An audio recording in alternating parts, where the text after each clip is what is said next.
Hello everyone, welcome to another GW2 build. This is Tempest from Team Paradigm, and today we have a warrior build for you. I call this one the Armored Eviscerate Warrior, and the reason why is because it uses Eviscerate as its main damage source, but it's also very defensive because it has an insane amount of armor. Now, how does it work? You use the X Warrenhorn set in your first set, as well as an X Shield in your second set, which might feel odd since you will be using two axes, and the way it works is you actually share cooldowns between your weapon sets. Now, this might sound bad, but in fact it works. Why? Because of the way this build works with swapping weapons. This build utilizes the swap sigils of Doom and Intelligence on both weapon sets to have a Eviscerate that deals a ton of damage. I have seen Eviscerates hit up to 12k on glass cannon builds, which is a lot. And the fact is, if you play this build correctly, you are able to use one of those Eviscerates every 10 seconds. Now, why I combine it with the Warhorn offhand is because of the charge, which and the call to arms, which both give a buff of 10-second duration that will, after you swap off of the set, you will have a 10-second recharge before you will switch back, because you want to do it in Eviscerate every 10 seconds, which means that by the time you swap back to your Warhorn, you will have your skills ready again to be casted. Both of these have 20-second recharge, so that means that it works perfectly with this swap-based build. Now, the reason why I use shields is Shield Bash is a great setup for your Eviscerate. What you do is you Shield Bash, then you swap your weapons, and then you use an Eviscerate on your other weapon sets.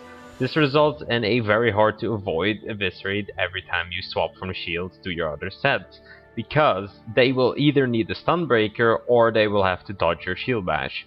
Now, shield stance is a great skill for stalling or blocking spikes. You have very low recharge utilities, and having your shield stance to stall for those skills is always great, as well as it can block a spike skill, it can block a lot of damage. It basically makes you immune to damage, which is of course always great.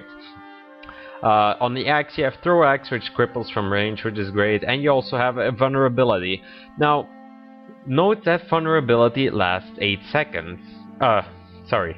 seconds, which means that if you swap every 10 seconds, you can always keep up a vulnerability stack from both weapons, because it has a 6-second recharge. So if you use this on recharge, you will be able to keep vulnerability up, which allows for even stronger Eviscerates. Now, this skill does have a downside: it roots you in place when used. So this might seem like a bad one to use, and I admit that I did not use it to its full potential, because it rooted me in place for about half a second during the animation. So your healing skill will be Mending, because it is the lowest recharge skill and it removes two conditions. I consider it by far the best healing skill warriors have in any situation, since it gives a very solid condition removal. That is mostly the reason why I take it, not because of the heal being good or the low recharge. It's because you desperately need condition removal on a warrior. You already have snare removal on charge, while it removes shield, cripple, and immobilize when you use it, as well as grant swiftness, but you still need condition cleans a lot. You cannot get snared with this build. If you get snared, you will miss your Eviscerates, because the lead distance is halved when snared, or is affected by, say, a cripple that's minus 33% distance. So you need to be clean when every 10 seconds to use your Eviscerate to full potential. The next skill is a shout called Shake It Off, which also removes a condition from yourself and nearby allies, and it's also a stun breaker. Same concept, you remove any snares before you spike to make sure it lands. Eviscerate is probably your main and nearly your only main damage source. You might want to auto attack in between, but even so, without those Eviscerates hitting, you will not kill anything. I can guarantee you that, it's happened a lot. Now, the Stunbreaker is on a 25-second recharge, even lower, since you use a trait to reduce... Actually, no, you don't with this build, sorry, never mind. So 25-second recharge Stunbreaker. Most stuns are much larger recharge, so this is a great advantage. Your next skill is Bull's Charge, which is a charge at your foe and it knocks down. It's the same thing as Shield Bash, which helps you set up your stun or your Eviscerates. You charge in, and then you swap your set, and then you Eviscerate. Very great. You can alternate between those skills, and you will always have a very solid chance to hit your Eviscerate or to lure out the Stunbreaker. Your last is another shout called For Great Justice.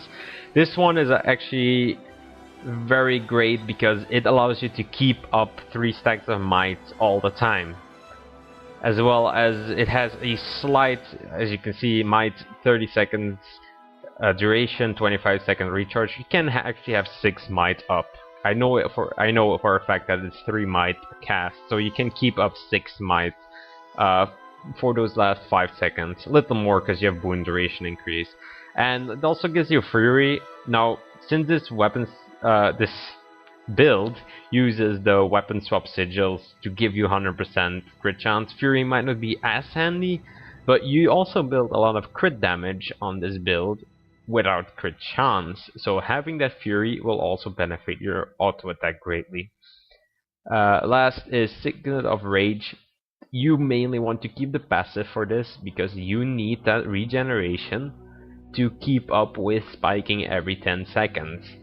The active is great at the start of a match, for example, to get to the capture point quicker, or just if you want to face an outnumbered situation. You can actually use this skill for those, but I'd recommend keeping the passive for as long as possible to make sure you can build your adrenaline up to full every 10 seconds. Now the traits. You put 10 points in strength, 30 points in defense, 10 points in tactics, and 20 in discipline.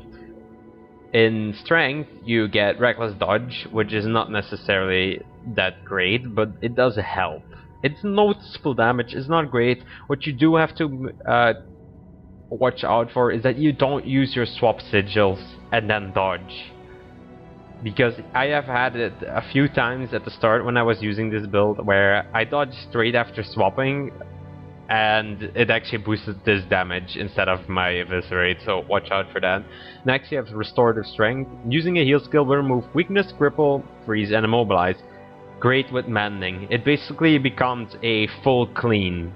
Now I know it's possible not to clean all conditions with it, but it's great because it allows you to clean yourself for almost 100% certainty every 20 seconds, so half of your spikes, which means that you are almost 100% certain that every 20 seconds or half of your Eviscerates will hit, since you have Shield Bash as well as Bull's Charge to set it up and then to clean yourself.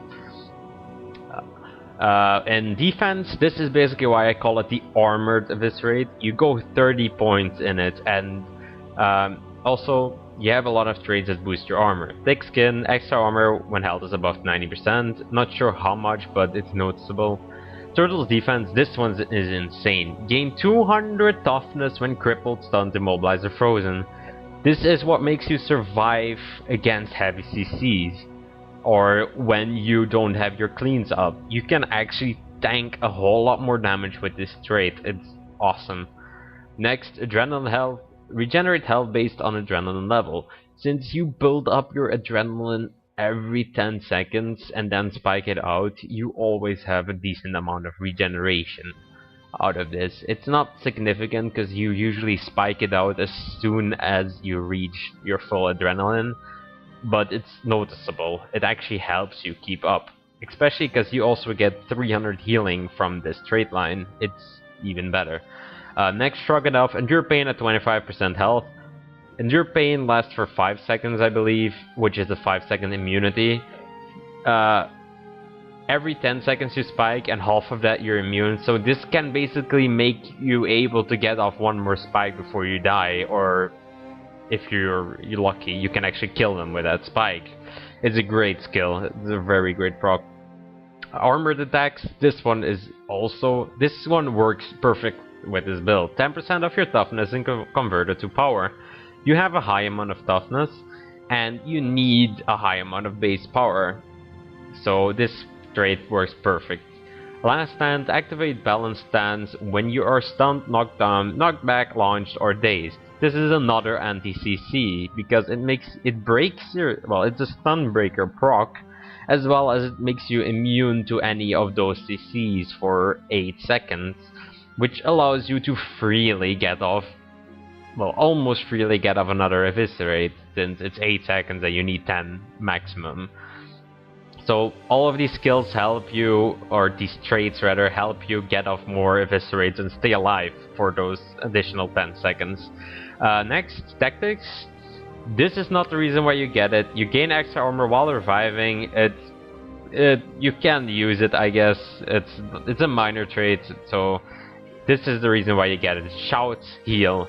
Now, you might not think that it's that much, but shouts actually heal for about 2k or 2.2k if I can remember it correctly, and you have 2 shouts on a 25-second recharge. So if you use both of them, that means that you have almost a second heal every 25 seconds, which is great. You can stay alive so long, and here's another thing that I found out. Basically, or well, it's just logic. When you have healing, every point of armor you have will make that heal more valuable, since it takes more damage from your opponent to take back that point that you just healed. So you just get a ton of armor from this trait line, and then you heal additional, like, this build heals a ton. You have a main heal that heals about 5k every 20, and then you have about 4.5k every 25 seconds. And then you have armor to make it, sorry for that scrolling, then you have another armor, well, very high armor to make it harder to take that HP back. The last is Discipline. Versatile range. This one helps greatly. You gain 5 strikes of adrenaline on weapon swaps. A full adrenaline bar is 30 strikes, which means that you only have to build up till 25 before you weapon swap for your Eviscerate. Very great trait. Next, Adrenaline Reserves. Burst skills cost less adrenaline. I believe it makes them cost only 20, or maybe it's percentage based, but if you spike from full, it seems to leave you with 10 left, so it seems to be minus 10 cost. I'm not sure if it's percentage based or not, but that's how it works with full adrenaline. Next, Fast Hands. Minus 5 recharge on weapon swap. While it might not necessarily be needed, since the internal recharge of weapon swap is 10 seconds, which would fit perfectly, I often use it. I often switch a little bit before, because I know that if I swap on recharge, I will have it back in 10 seconds anyway, to swap back to my for an Eviscerate. And sometimes you just need to swap back for a shield stance or a shield bash or your charge to get out of a snare. Don't be afraid to do that. If you use it on recharge, you will still have your swap ready every 10 seconds for your Eviscerate. Also, this trait gives you 5 adrenaline whenever you swap, which means that you have 10 of your adrenaline coming from your swaps alone, and you already have minus 10 cost from this trait, which results in you only needing 10 more adrenaline, which is essentially a few hits. Well, you need to hit 10 times within 10 seconds, which is very much possible. Or you look at this trait, gain adrenaline when using a shout. This trait gives you 5 adrenaline whenever you use a shout. Seeing as you have 2 shots every 25 seconds, this allows you to spike even more. And don't forget your elite, Signet of Rage with this passive. This combination basically makes it very possible to spike every 10 seconds. Now for gear, you use the Runes of Divinity, which gives you plus 10 stats per piece in all stats, and it also gives you 3% crit damage per piece, which results in 18 additional crit damage. For sigils, I've always said that Doom and Intelligence on both weapon sets. Amulets, Power, Vitality, Toughness, with Power being the main stat. Basically, you want a lot of toughness to make it the healing worth more, and you don't need precision because you use the Intelligence sigil. And gems, Perfect Ruby, which give you 3% crit damage, since you need a lot of crit damage. Now, I've written up shorts how to play. I will put the link in the description as well. I think that about sums it up. I would like to thank you all for watching, and stay tuned for the next build. This is Tempest from Team Paradigm, signing off.